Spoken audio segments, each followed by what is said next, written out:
Assalamu alaikum wa rahmatullahi wa barakatuh. Hurmatlı menen Müslüman bir tuğandarım. Men ошол bir oy menen sizlerge menen bölüşeyин деп чечтим да. Негизи баягы жумада кошуналарга болгон адеп жөнүндө өткөн бизде. Мына ошол мен өзүмдүн кичинекей кезимде иштедим да. Раматылык ошол энем тамак жасаганда ошо bir кесени кошуналарга алып барып бер деп айтат эле да. Анан кошуналар дагы тамак жасаса bir кесе берип берет эле да. Ошону биз кошуналар не тамак жасаса ошону оозу тиет элек да, билбейм. Ошондой бир жашоо бар болчу да.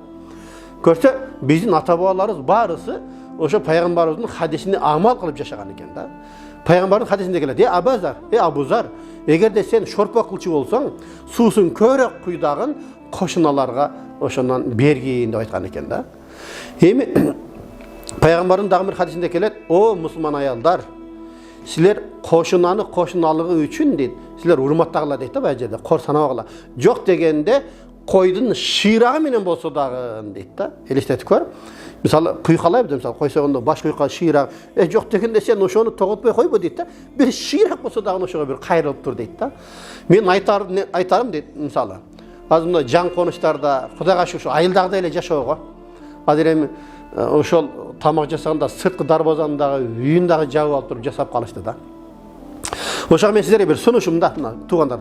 Ошону бир баштабайлы, кандай дейсиздер? Эч ким капа болбосо керек ошонучу. Тамак жасаганда суусун көбүрөөк куюп, мисалы бир казан кылсак, кичинекей бир кастрюльгө куюп, ошо кошунан ооз тийип кой. Пайгамбар ушундай бир хадиси бар экен. Ошо бир хадиске амал кылалы деп, ошону бир жашоодо бир практикада көрбөйлү туугандар. Силерге бир сунушум.